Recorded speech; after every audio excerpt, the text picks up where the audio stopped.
توشبوویەکی ڤایرۆسی کۆرۆنایە و گرفتی هەناسەدانی هەیە.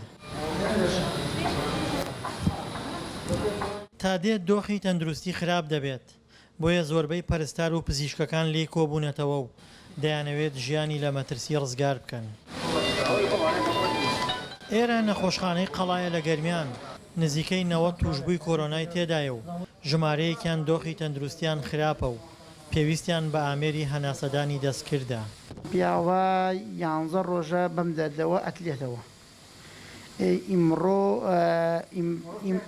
ئیمڕۆ پێنجەم ڕۆژە داخلی خەستەخانە بووە. هیچ عیبێکم نییە، باس تەنگە نەفەسەکەم. بۆ چوونە نێو نەخۆشخانەی قەڵا ڕێوشێنی پزیشکی توندوتۆڵ گیراوەتە بەر. لە نێو نەخۆشخانەکەشدا ژمارەیە کارمەندی تەندروستی و دکتۆر کار دەکەن کە بەشێک لە کارمەندەکان گرێبەستن، بەڵام ماوەی 2 مانگیشەوە خۆیان دەڵێن موچەیان پێ نەدراوە.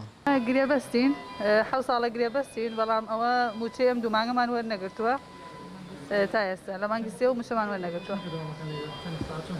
وەڵی 8 ساعات داوامان هەیە بە گوێرەی جەدوەلەکە، بەس لە ڕۆژەکە 8 ساعات داوامان هەیە.